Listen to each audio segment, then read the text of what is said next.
Screen पर जो सवाल है आपका प्रश्न संख्या 9, जिसका फिगर आपको स्क्रीन पर नहीं मौजूद है, कह रहा है क्या एक्स वाई और x dash y dash o केंद्र वाले एक वृत्त के दो समानांतर रेखाएं हैं। मतलब आपका जो है जो दिया गया है उसको हम लोग नोट कर लेते हैं।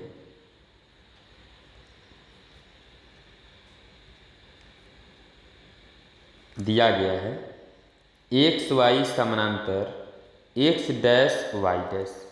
आगे कहता है का और स्पर्श बिंदु सी पर स्पर्श रेखा ए बी एक्स वाई को ए पर, माने एक्स वाई को जो है ए पर और एक्स डैश और वाई डैश को बी पर प्रतिच्छेद करती है।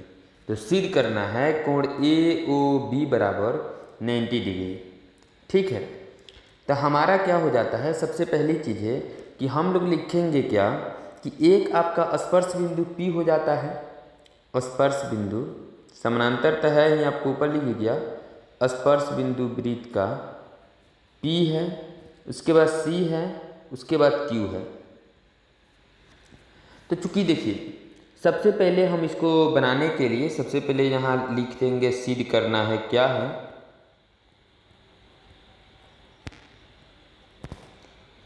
कोण A O B equal to 90 degree.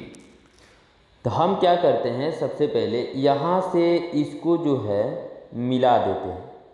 ठीक है, अब हम क्या करेंगे, जब स्पर्श बिंदु है तो ये तो सबको पता है बाह्य बिंदु से वृत्त पर स्पर्श रेखा जो खींची जाती है वह त्रिज्या पर समकोण होती है। तो हम क्या करेंगे, किसी एक ही में आकृति में आएंगे। सबसे पहले हम लोग प्रमाण की तरफ आते हैं।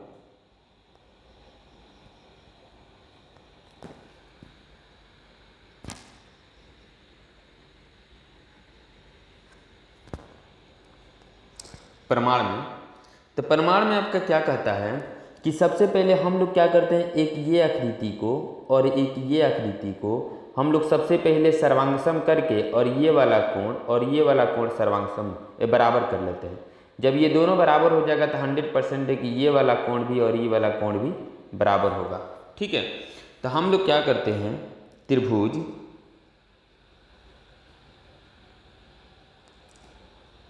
पी ए ओ तथा त्रिभुज ए ओ सी में, तो हम लोग क्या करते हैं, यहाँ हो जाता है पी ए बराबर ए सी। ये जो है वृत्त की स्पर्श रेखा है, वृत्त की स्पर्श रेखा चूंकि बराबर होती है। उसके बाद है आपको पी ओ बराबर ओ सी, ये हो जाता है वृत्त की त्रिज्या, वृत्त की त्रिज्या पी ओ के बराबर हो जाता है कौन, ओ सी। अब हमारी बात आती है क्या कि ए ओ बराबर ए ओ दोनों आकृतियों में शामिल है। तो हम लोग क्या करते हैं, ए ओ के बराबर ए ओ हो जाता है, ये हो जाएगा उभयनिष्ठ भुजा।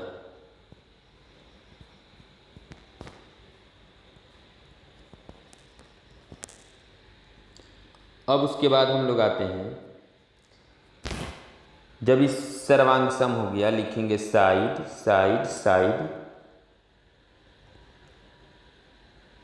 सर्वांग सम से त्रिभुज पी ए ओ, आप फिगर में ध्यान देंगे कैसे मैंने रखा। उसके बाद सर्वांग सम त्रिभुज ए ओ सी। जैसे ही ये सर्वांग सम हो गया तो इसी सर्वांग सम के नियम से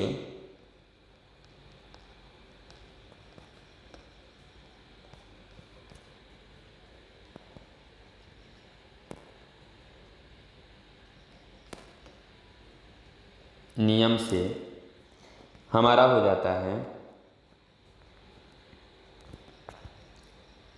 कोण पी ए ओ बराबर कोण सी ए ओ। ये जो है दोनों बराबर हो गया। तो मान लीजिए जब दोनों बराबर हो गया तो हम लोग इसको मान लेते हैं, मान लीजिए इसमें से x माना, इसको समीकरण 1 ले लिया। ठीक है,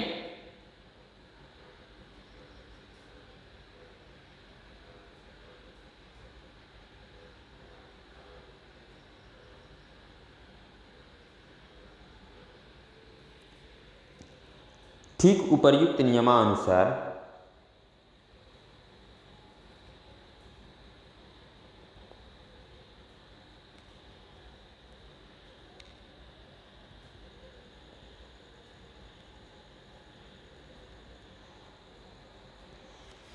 त्रिभुज ओ बी क्यू सर्वांग सम, त्रिभुज ओ बी सी। तो इस सर्वांग सम के नियम से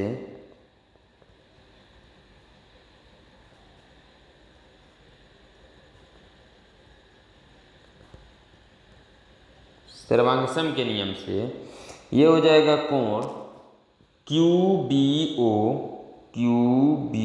ओ बराबर कोण सी बी ओ। ये भी दोनों बराबर है तो इसको हमने क्या मान लिया, y मान लिया। ये हो जाता है समीकरण कौन 2। अब चूंकि एक्स वाई समानांतर एक्स डैश वाई डैश दिया है, तो जैसा कि हम जानते हैं कि दो समानांतर अगर रेखा हो तो एक ही दिशा के अंतःकोणों का योग जो होता है 180 डिग्री होता है। चूंकि एक ही दिशा के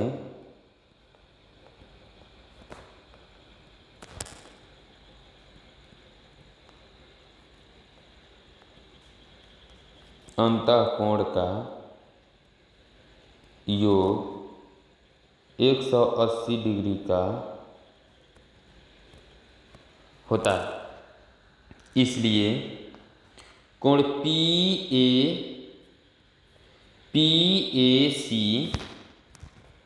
कोण PAC जोड़ कोण QB और C इक्वल टू 180 डिग्री। तो अब चूंकि देखिए PAC में आपका दो कोण है, एक हो जाता है PAO और एक हो जाता है CAO। मतलब कोण PAO जोड़ कोण CA और O कोष्ट कर लीजिए प्लस QBC में आपका दो कोण है, एक हो जाता है कोण QBO जोड़ कोण CBO बराबर 180 डिग्री। तो समीकरण 1 के अकॉर्डिंग अगर चलते हैं तो PAO का मान भी हमने x माना है और CAO का मान भी हमने x ही माना है। तो हम लोग क्या करते हैं, यहाँ लिख देते हैं x प्लस x। ठीक है, अब उसके बाद प्लस है। समीकरण 2 के अकॉर्डिंग अगर चलते हैं तो QBO की भी अगर हमने y माना है और CBO का भी मान हमने y माना है। तो हम क्या करते हैं y प्लस y कर देते हैं इक्वल टू हो जाता है 180। ये हो जाता है 2x प्लस 2y बराबर 180। उसके बाद हम दोनों में जो है दो कॉमन कर लेते हैं तो ये हो जाता है x प्लस वाई बराबर 180। हम काट देते हैं, ये हो जाता है 90 डिग्री। मतलब x प्लस वाई बराबर 90 डिग्री। अब देखेंगे क्या, चूंकि समीकरण इसको 3 मान लेते हैं। चूंकि हम लोगों को साबित करना है इस सवाल में कि AOB बराबर, क्या साबित करना है, AO ये वाला AOB बराबर आपका 90 डिग्री होना चाहिए। ठीक है, तो हम लोग को करना क्या है कि अब इस प्रकार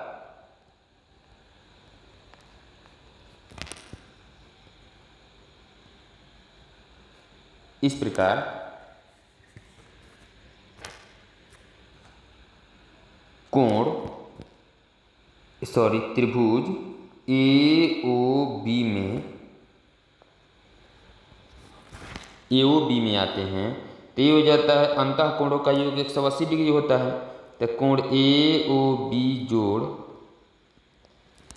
कोण OAC जोड़ कोण OBC बराबर 180 डिग्री। क्योंकि त्रिभुज के अंतःकोणों का योग कोण का योग 180 डिग्री होता है। तो कोण AOB जोड़ ओ ए सी का मान अगर हम लोग चलें समीकरण 1 के अकॉर्डिंग तो उसको हमने x माना है, इसीलिए इसको x दे देंगे। फिर उसके बाद ओ बी सी का मान अगर समीकरण 2 के अकॉर्डिंग चलें तो यहाँ पर आपका मान हो जाता है ओ बी सी का y माना गया है, इक्वल टू हो जाता है 180। तो कोण ए ओ बी जोड़ समीकरण 3 के अकॉर्डिंग x प्लस वाई का मान 90 डिग्री है, तो x प्लस वाई का मान हम लोग 90 डिग्री कर देंगे, बराबर में हो जाता है 180। अब हम लोग क्या करते हैं कि कोण ए ओ बी बराबर ये हो जाता है 180 या माइनस 90, मतलब कोण ए ओ बी बराबर 90 डिग्री। ठीक है, आपका क्वेश्चन सॉल्व हो गया, यानी प्रूव्ड हो गया। आशा करता हूँ इस क्वेश्चन आपको समझ में आ गया होगा। अगर ना भी आए तो आप लोग कमेंट जरूर करें और लाइक शेयर भी कर दें ताकि दूसरे दोस्त भी आपके इस सवाल को समझ सकें। जय हिंद।